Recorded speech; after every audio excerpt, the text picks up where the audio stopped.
And welcome back, everybody. Another edition here of the Auburn Undercover podcast on the 24/7 Sports Network.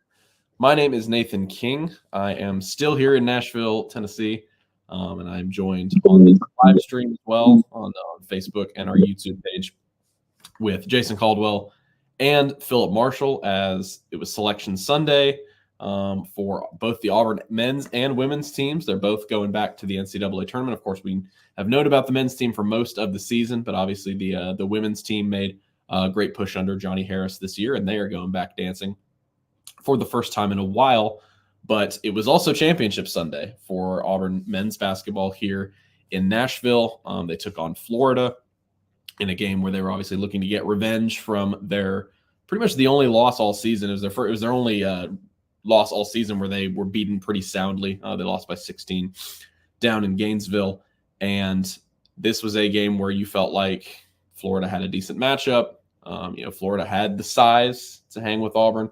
Florida had the guard play, then the length at guard that has bothered Auburn at times this season. But what we got instead, Jason, was one of the most impressive performances of the season for the Tigers, one that featured a big second half surge. And at the end of the day, Auburn walks away from here in Nashville 86-67. They win their second SEC tournament championship under Bruce Pearl, their fourth overall SEC title under Pearl. And they made a heck of a run here in Nashville, took advantage of what they had in front of them, and they're going to be hanging another banner at the start of next season. Yeah, pretty remarkable to see what's happened under Bruce Pearl, first of all, to see it in Nathan, you were there. We saw it on TV, but the people and the crowd that showed up at Bridgestone Arena was just incredible to see what Auburn basketball has become. And I think this season we've seen Auburn basketball become something even different. Because for a long time, we were just talking about it off the air. For a long time, people thought Auburn basketball was only, well, if they can create turnovers on defense and knock down a bunch of threes, then they're going to be really tough to beat. That's not what this team is. Now, if they do that, they're almost impossible to beat. But this team can get you in the half-court game on both ends and squeeze you to death. And they did that today. Their half-court the offensive efficiency for this team has been just nothing short of remarkable. To watch them develop and do the things they've done. And it's coming from everywhere. Janai Broom's been the guy. He was the guy again today, but we saw everybody contributing, doing something. Chad Baker-Mazara, Chris Moore off the bench. Denver Jones continues to be a guy that gives them what they need. But you look at Trey Dawson may have had the biggest two plays in the entire game today. Knocking down a three, getting a steal, getting a Denver Jones. They're getting contributions up and down this lineup. And we talked about depth. What Bruce Pearl believes in. We saw it last year for Florida Atlantic. We saw it for these other teams that made runs, UConn, without a bunch of real NBA players that made runs to the Final Four because they got contributions up and down. Or they didn't get tired. They were able to overcome injuries, those kind of things. We've seen that from this Auburn team. And hey, we'll see what happens moving forward. But for this week and for Sunday, that's pretty darn impressive. And we've seen them do some really good things in the SEC tournament. Today it was just smothering. They just smothered a really good Florida team from really beginning to end, other than a couple of few minutes. Yeah, and defensively they were extremely impressive. I kind of thought that's where the game started for them. I think Florida started 2 of 17 from the floor. This was a Florida team that yesterday against Texas A&M shot a season high in three-point percentage. They come in, they only make one three-pointer in this game. Auburn did a great job of running them off the three-point line. Philip, Bruce Pearl said after the game that he said we've had a few of these now in terms of championships, but he said this one might be the most special. He talked about the way this team has grown and developed, both on and off the floor. You wrote about it after the game. If Auburn wasn't already a great team this season, they have certainly reached that now. They've certainly reached that designation, and you're seeing it after the NCAA tournament bracket was revealed. Auburn is a team that a lot of people like to that have the potential to be a national championship. There's no question. And people talk about depth and you say there's no drop off. I guess there's always some kind of drop off, but you look at the Mississippi State game, which was close for a long time, and it was played by Trey and Dylan that turned the game around. The backup center and the backup point guard, and then again today, same thing. Trey makes the plays that turn the game back around, and it's amazing to me. I don't know any way to look it up, but I would bet that Janai Broome, as the tournament MVP, played fewer minutes than any previous tournament MVP played. I mean, he played 24 minutes today. Yeah, I would imagine. They just he stays with it, and the players have bought into it. Now, it's easy to get players to buy into things when you're winning all the time, but it's been amazing in my mind, and this is what their 26th double-digit victory. Is that right? Something like that. Yeah, they got 27 wins, 26 of them. Yes, double digits. Yeah, that's amazing. And something else, Philip, you just mentioned something, and something that I heard today from Dylan Carwell. I mentioned it to Nathan, but in a post game, he was talking about growth, and it was to that point because you're talking about Janai Broome only playing 24 minutes. Dylan Carwell said, "Look, last year I had a real problem because I think he thought, hey, I'm gonna step in and be the starter after Walker, and he wasn't. Janai Broome comes in. He said, I didn't handle it very well. Their bond and Dylan's willingness to say, hey, I'll be the second guy. It's been huge for this team. And I think it's shown those other guys, hey, you can do this and win. I think it's the unsung story of this whole team, a guy that put the team first and said, you know what? I'll be the second guy. I'm fine with it now. He grew up. It's a huge part of why this team has been successful. You look back, I don't remember which game it was when Baker Mazzara told Bruce, don't put me back in for my rotation. Leor's playing great. Leave him out there. And I just think a lot of things came together. The right kind of people that are willing to do that, because not everybody is going to be happy about that, regardless of how much you win. And the right kind of people that are willing to say, I'll give up some of the glory and to win, and they've done it. And I've been watching Auburn basketball for a long time, and I don't recall a more impressive weekend than this one. Yeah, I mean, it's different, right? It's different than, there are a lot of parallels that can be made to the run that they made here in Nashville in 2019. In fact, they won the championship 5 years ago to the day.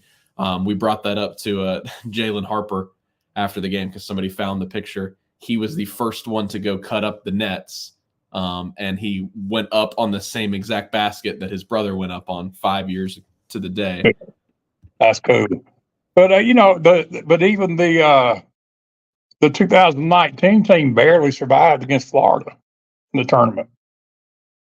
I remember Jalen Harper making about a 40-foot 3-pointer, and this team, I mean, Mississippi State gave them a battle, but Auburn really controlled the second half, and the other two games I don't know what it is about South Carolina. Gamecocks cannot play against them. That's obvious. but it's been fun to watch from afar, and I honestly, I won't be surprised by anything they do. I don't feel any worse about their chances right now. I probably feel better about their chances right now than I did in 2019 going into the NCAA tournament, when I knew they were going to have to play Kansas. To beat them, they were going to have to play North Carolina. And if they beat them, they were going to have to play Kentucky again, who had beaten them like about 1,000 the last time they played. And so I'm not saying that has any impact on what happens this year, but I wouldn't write them off. As great as UConn obviously is, and their coach has been talking for 2 days about how they're the best team in the country. I don't know what you gain by doing that, but anyway, we'll see what happens. Not in the Sweet 16, I will say that. Yeah, I would tend to agree with that. I think now, and we can now get into the bracket talk. And that's what's so funny about this Sunday is like, and it was the same in 2019. It kind of goes back to the fact that, and we'll talk about it a little later, how much these games really matter in the mind of the committee. We went into the day, and all of us are going to the arena talking about, like, for neither of these teams, for their March Madness hopes, does this really matter? Does it matter for momentum? Maybe, but good teams don't really need that. They can kind of just reset. What mattered was hanging a banner. And before we get into the tournament talk, I think one point that is really important to kind of note here is that everyone has a tough path to get to the Final Four. Auburn has that one, like Phillips just said, they've had it before. But and Bruce said it when we were talking to him after the selection show, he's like, yeah, it's great. It's all about camaraderie, and it's all about, just enjoying the season with your team. But he said, sometimes having a ring, it ain't too bad. Sometimes hanging a banner is kind of nice to sometimes want those physical things. And I just think, before it's all March Madness from here on out, the fact, Jason, that this Auburn team, you'll be able to look back and say, Janai Broom won a title at Auburn. He's probably a second-team All-American. He won a championship at Auburn. Jalen Williams, Katie Johnson, Chris Moore, Dylan Cardwell, they're going to exit Auburn with 2 championship rings. Jalen Williams goes out winningest player ever. He goes out with a championship. He had 0 SEC tournament wins before this weekend, and then now he has an SEC title. So I think it is important. Today was important for the legacy of this year's team, because I do think this has the potential to be Bruce Pearl's best team. Now, what does that mean for the tournament? Who knows? They could lose in the first game. It happens all the time. But for the legacy of this team, looking back years in advance when Bruce is retired and all that, the fact that they get a banner to hang up and they get a trophy and they get a ring for this season, I think is really special, because this did end up being a very special team. Well, yeah, I think the thing you think about, it's still a program that those things are really important to. Right. For Kentucky to go, hey, we won another SEC tournament. Okay, that's great. Right. For Auburn, it's still an important thing. It's still something you go, heck yeah, because there ain't been a lot of those. And it's still something you can go, man, yes, bring that team back, celebrate them, do those things. Those are things that and I hope people never lose sight of that. Kentucky fans have in basketball, Alabama fans have in football, but it's always something that should be celebrated. And especially for Auburn basketball, this should never get old, because if it does, then it's for people who did not live in the 70s, 80s, and 90s and 2000s, when there wasn't many of those opportunities. Even those teams that Sonny Smith had that made runs in the NCAA tournament, those are teams that had to make a run to get into the NCAA tournament before they actually did some damage. Most of those teams did. You haven't had many of these situations. And now you're getting a run of those, and it's starting to kind of get, yes, absolutely. Any chance you get to do this in Auburn in basketball, you better take advantage of it and celebrate it. That's pretty much what I was going to say, Jason, is that, yeah, it can be old hat to Kentucky. Kentucky can say, Calipari can say, well, this is not what really matters. The NCAA tournament's what really matters, and be telling the truth. But that's not the case with most people in the SEC. Winning the SEC tournament is a big deal, and it's hard to do. And one thing I want to point out, all the talk about Auburn hasn't won an SEC tournament game since 2019, which is true. But in 2020, when they were really good, they didn't get to play. In 2021, they couldn't play.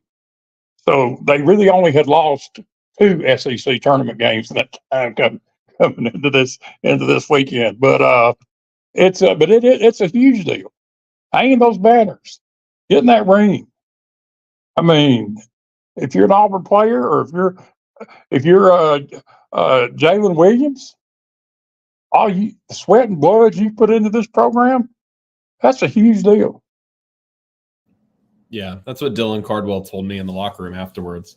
I asked him, I was like, "Hey, man, getting 2 rings on your hand now, 2 SEC championship rings," and he said, "Man, he remembers Jabari Smith telling him, them talking about it after that regular season championship team, and he said he remembered Jabari Smith saying, it was all worth it." And that's very much back to your point, Philip. He said, this team's had a lot of good times, but it's a grind during the season, and it's extremely difficult. It's going to be difficult throughout March, and so it goes back to Bruce Pearl's point that it's okay to want things sometimes. It's okay to get a nice physical representation of what happened during your season, because 99% of teams in college basketball, even if you do have a great season, most of the time there's only a few championships to hand out. Whether it's March, whether it's regular season, there's only a few championships to hand out. I think a lot of fans don't understand just how hard it is. Just how hard it is to play any college sport. The grind and playing basketball, you're playing twice a week. It's hard.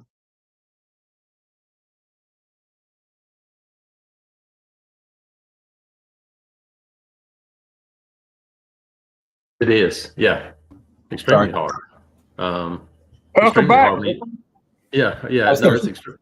it's extremely hard when you think that. And here's the thing: we just saw them play 3 games in 3 days, and the travel involved.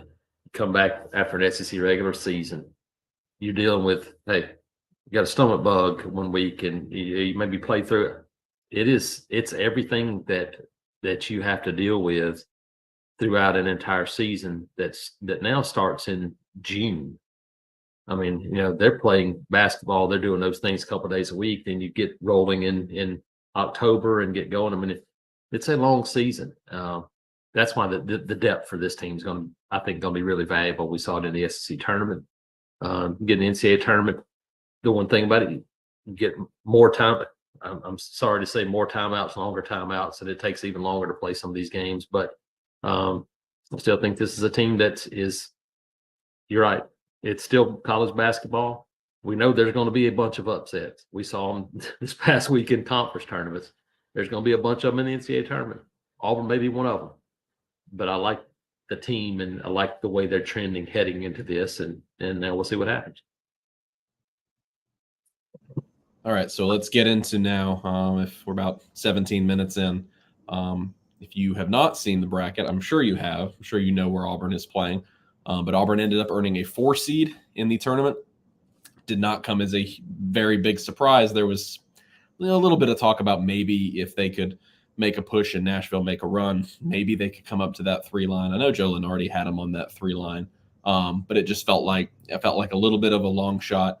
And they went from the quadrant discussion is one thing, but they went from 1 quad 1 win to 3 after the SEC tournament, and so they earn a 4 seed. They will play Yale, who won the Ivy League on a buzzer beater to get into the NCAA tournament, and they will play them all the way out in Spokane, Washington. It's a site that was projected for the better part of the last month. It was the place where Auburn was favored to go, according to a lot of bracketologists. And Bruce Pearl said, the reason for that today, he was talking about after the selection show, it just made sense based on where some teams had to play, how many good teams were in the South.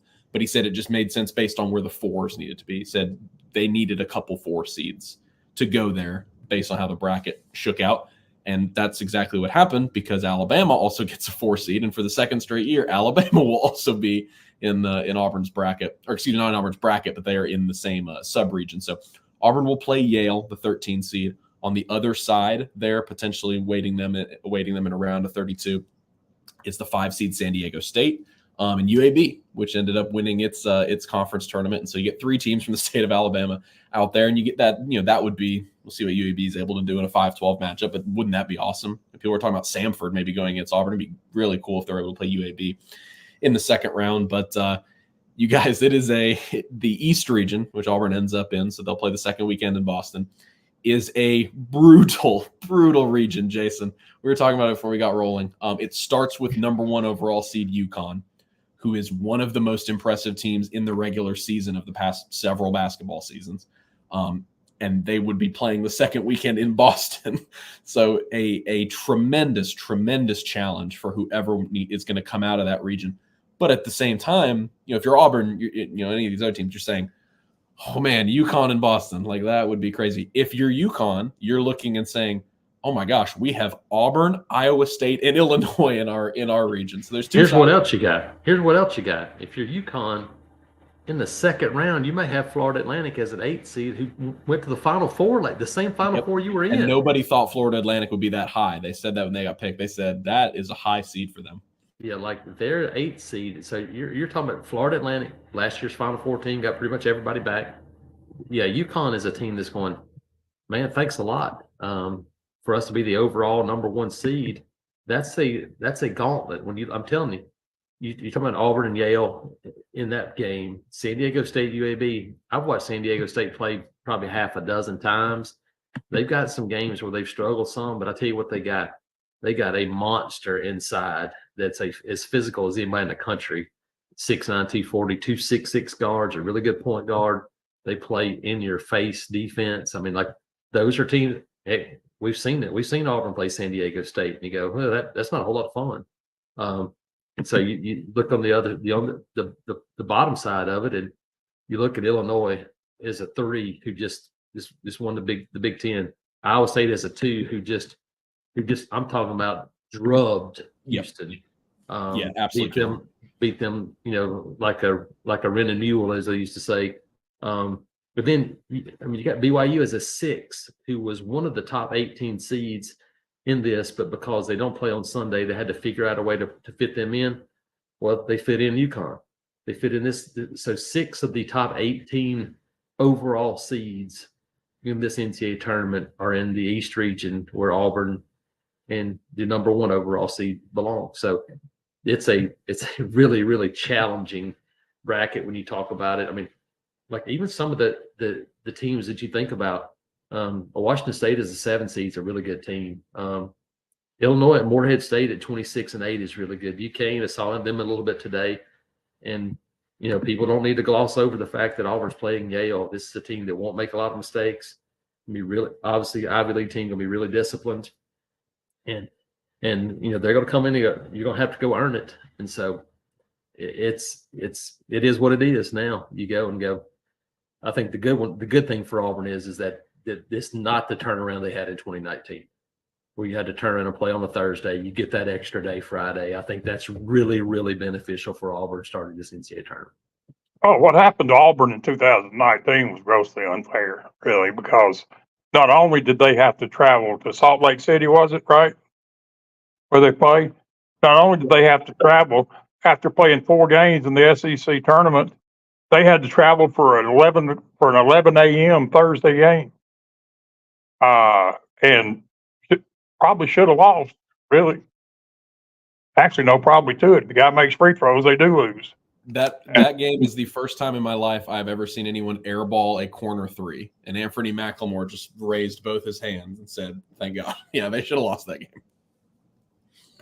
It's but I mean, there was no sign in that game that Auburn was about to go on a historic run. And so the whole key in this thing is win in advance. If you beat Yale by 1, that's good enough. Go play the next one.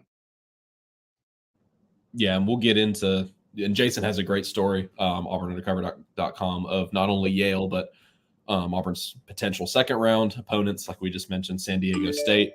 That is a team that, like Jason said, I mean, they have a legitimate, really, really good player who could play anywhere in the country and beat up on anybody in the country. We know that's a well-coached team. We just saw them make that run last year.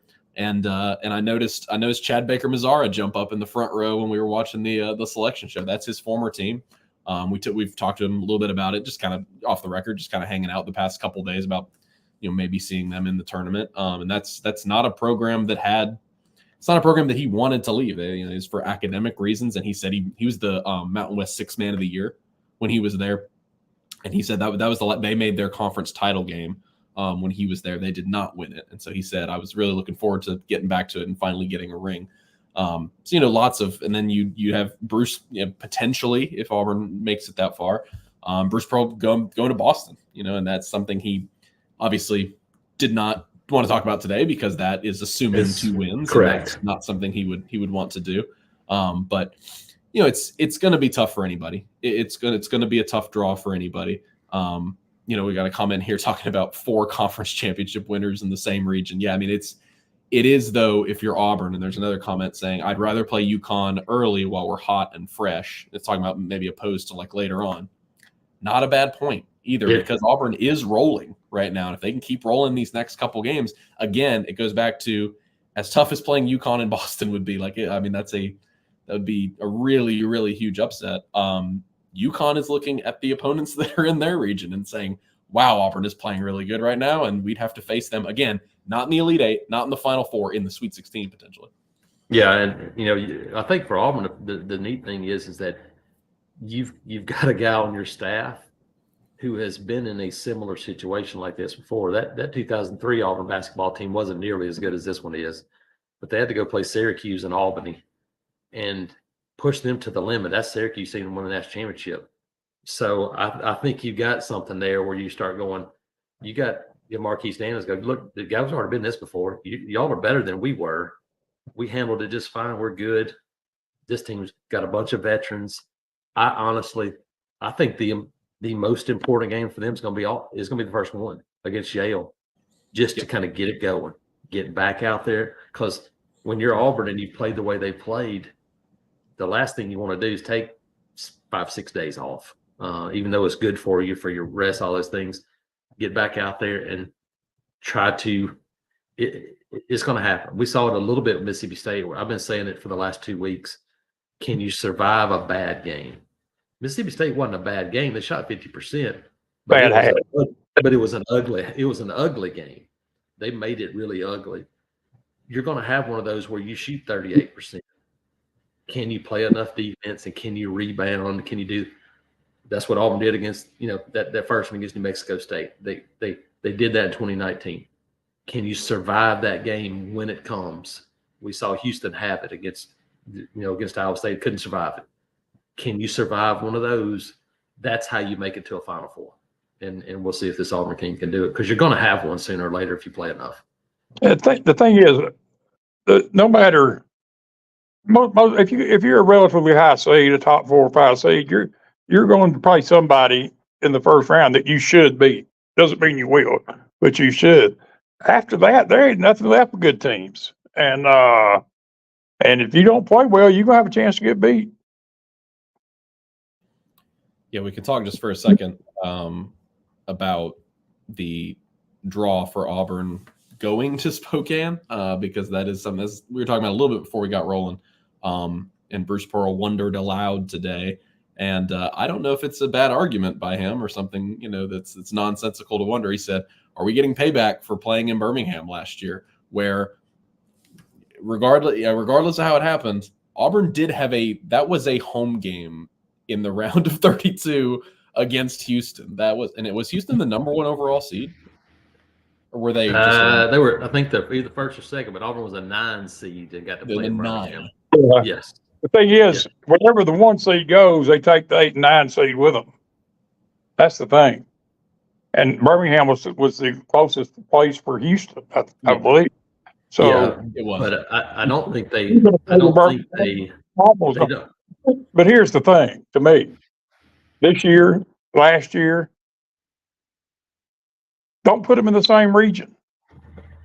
Put them in another region, or whatever, or place. Pod or whatever they are. Yes, the same. They put Auburn, Alabama in the same pod, and it's pretty wild to think about Auburn, Alabama, UAB, Charleston, Yale, all those teams going absolutely as far away as they can possibly go to play a basketball game. And still be in the continental United States. There's no question about it. Yep. I mean, it's just insane. And seriously, I think if there's not enough teams in the West, which is apparently the case, then don't give a regional to Spokane. Give it to somebody else. If you had to go to It's Salt Lake City's a long trip too, but it's not as long as Spokane, Washington. Yeah, I guess the pre-decided element of things, I guess, creates, because you just never know how the season's going to play out. If you load up one side of the country or the other, you just never know. What I don't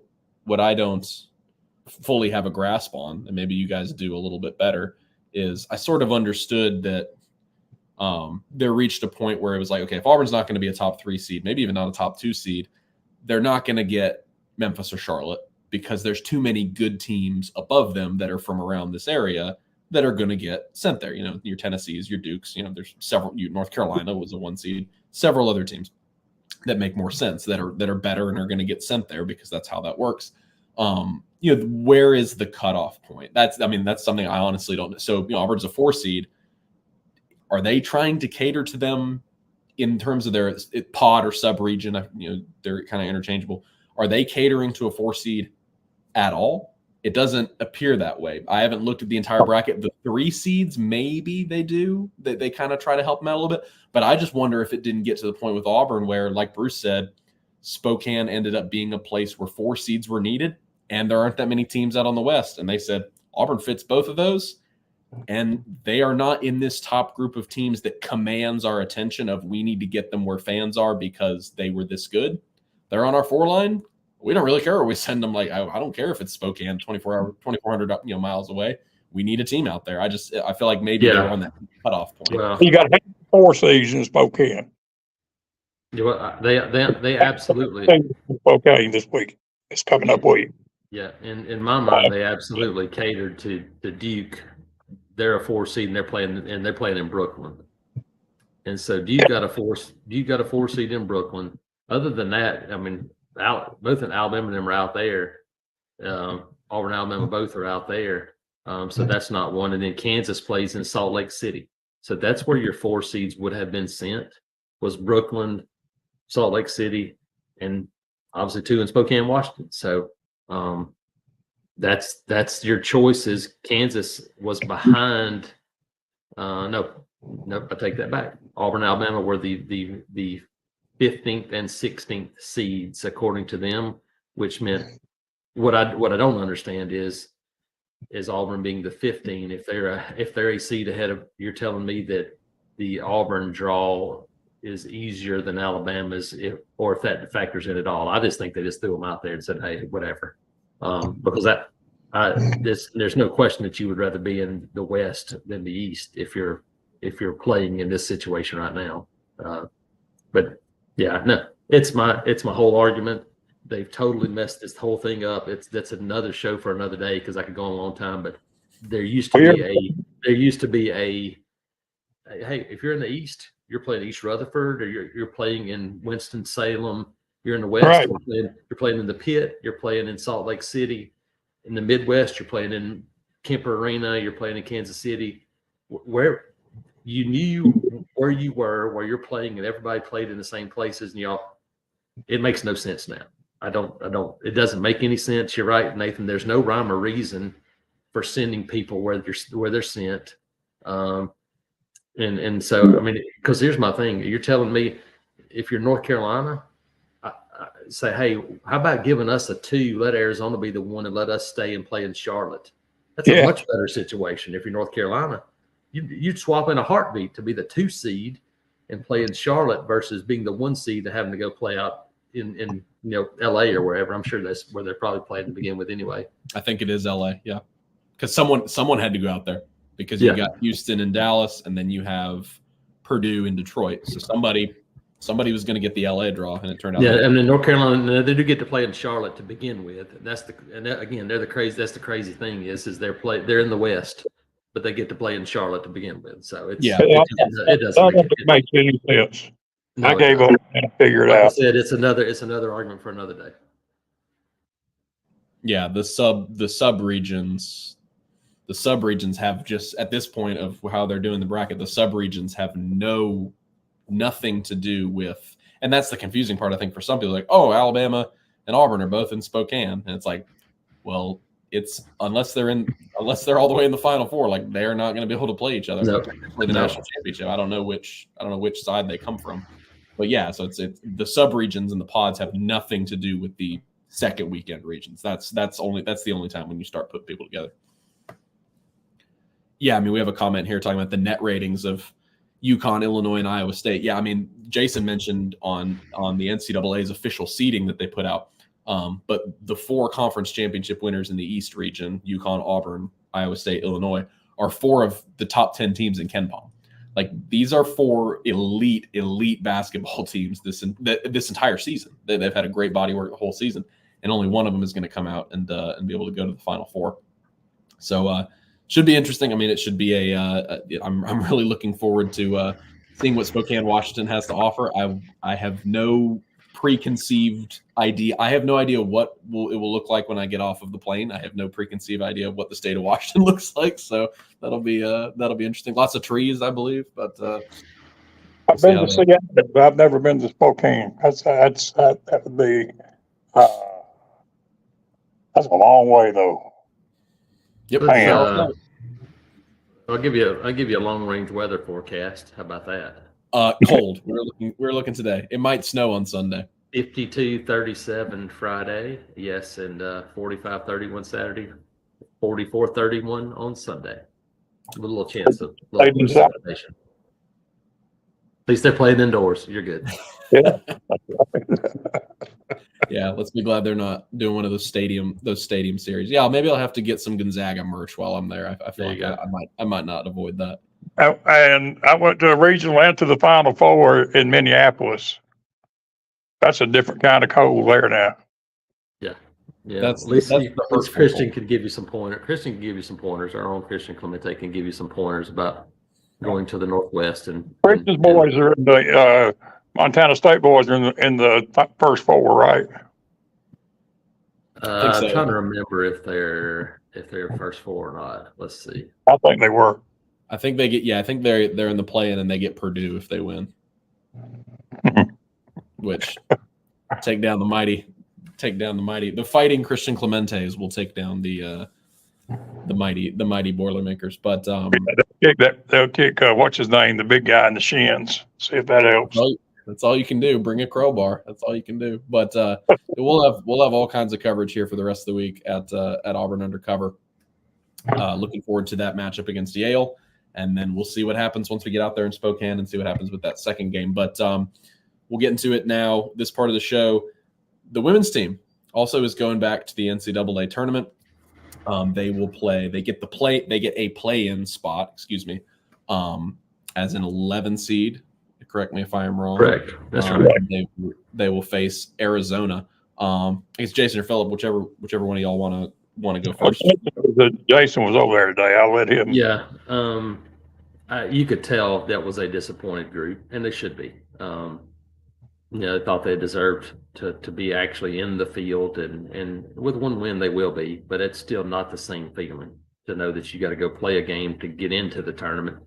But Auburn 11 seed, they'll play Arizona, the other 11 seed. It's an Arizona team that on the surface you look at them and go, man, they started 7-0. They're only 17-15, which means they're 10-15 their last 25 games. But they also won at number 3 Stanford just a couple of weeks ago. And they played top 10 USC team pretty close in back-to-back times out here the last couple of weeks. So Pac-12 has been pretty good women's basketball. Arizona made the Final Four a few years back. So it'll be a challenge for this team. And yeah, hey, do that, you get Syracuse, and you do that, you get UConn on its home court. That's the life of playing in women's college basketball. If you're not one of those seeds, you're going to have to play. That's where a top 4 seed really matters, because you get to host. And so Auburn, UConn is a 3 seed, not nearly as good as they've been in the past, but they're still pretty darn good. I think you look at this Auburn team, and as Johnny Harris said today, just do what you can do, which is win the first game. Then worry about the next one. Auburn has a team very capable of winning. That's all you can do. Yep. Just win the first game. That's it. They're very capable of doing that and winning. And so I think when you look at this team, that we're talking about, brackets, all those things. The crazy one is seeing what happens on the women's side. I mean, the SEC got 8 teams in. Well, they put 3 of them in the same region, first of all, which doesn't make any sense at all. Texas A&M gets in. They're an 11 seed without a play-in game, and they finished 2 games behind Auburn in the conference standings. Won 6 conference games this year. They were 6-10 in the SEC. One less game than Auburn. Mississippi State, the first team, I believe, in SEC women's basketball history to win 20 games, finish 500 in the league, and not get in the NCAA tournament. A&M got in with a 6-10 record. Pretty crazy. So, but for this team, opportunity to go out and again, they said, look, just keep, as they say, keep climbing. This is an opportunity for them, one of the best players in women's basketball history at Auburn, a chance to go out and put a team on their back now and see if they can get a couple wins. You know, the thing is that the women's process and the men's process are different. And just based on what I heard on television today, when they were talking to, I guess, the committee chairperson, that she talked a lot about the conference tournaments. Didn't hear much talk about conference tournaments on the men's show. So I think they put, I think probably, I guess, Texas A&M playing a good game against South Carolina, was it, in the tournament? But, you know, that's, but it's different. And look, I don't believe there's any question SEC jealousy is a very real thing. And sometimes it can be harder for SEC teams. Yeah. I saw somebody on our message board said it was Greg Burns' fault that Auburn was going to Spokane because he's on the basketball committee. Well, he did a bad job for his team too then. Because they're going the same place. But A&M women's team, they beat Mississippi State in the tournament and then played South Carolina pretty good. They were 1-5 in like 6 games in the regular season at the end of the year. 1-5. What did they do in the non-con? Let me look and see. That's where I wondered if because like the LSU win obviously held a lot of weight for Auburn because it was win over such a good team. I didn't know if they had a win like that. Yeah, I don't think they do. They beat Kansas, who's a 8 or 9 seed. And that's pretty much it. Based on listening to them talk today, I just wonder if Auburn was not penalized for getting blown up by LSU in the tournament like they did. Yeah, it very well could have been, even though they had to win. They said, win at home. They beat LSU and Auburn and took them right to the wire in Baton Rouge. Yeah. No, it's obviously they. I felt like they got short end of the stick, but like I said, no matter what, it just adds an extra game. But the difficulty hasn't been in a while, women's basketball. So correct. Yeah, first time since 2019 in the NCAA tournament. Got a chance to go out and win a couple of games and play UConn and have that experience. Then that'd be another huge step in the right direction for this program for sure. Yep, absolutely. I think there was pretty much been positive signs for Johnny Harris in each season at Auburn where you felt like building and building and building.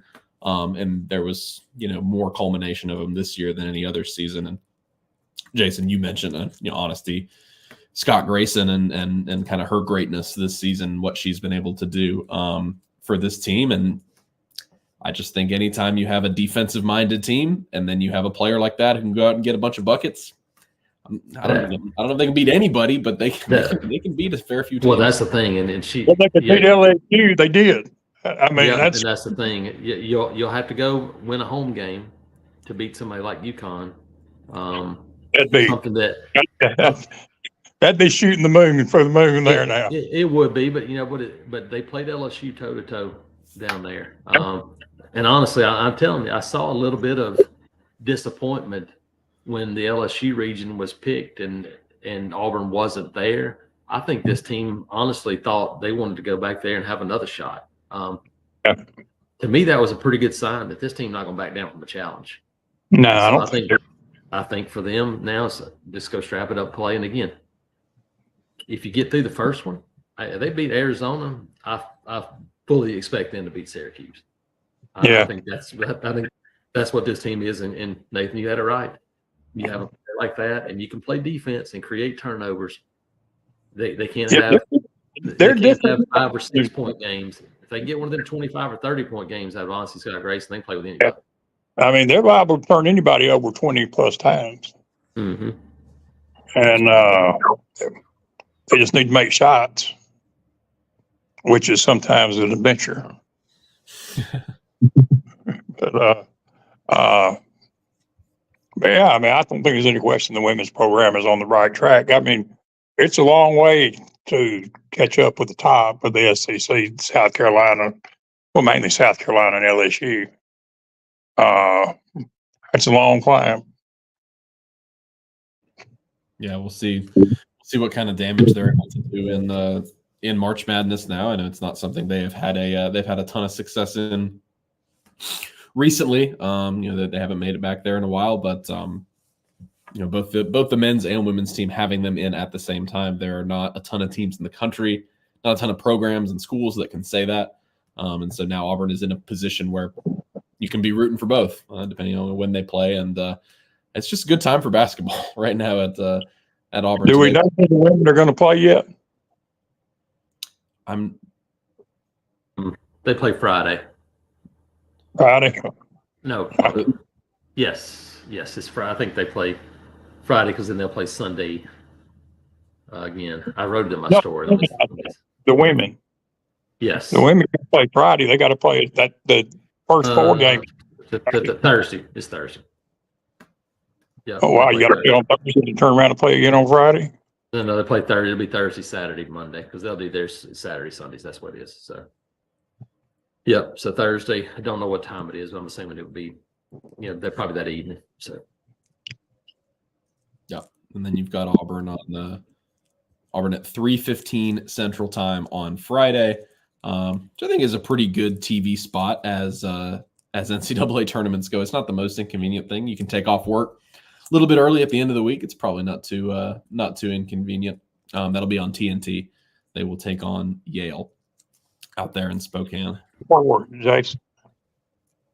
I was there when it was actually Joe Champy's last NCAA tournament, and they beat North Carolina State or somebody in the first game, and then had to play UConn and got beat like by 20-something. UConn wasn't at that point the overwhelming force they became, and though they were really good.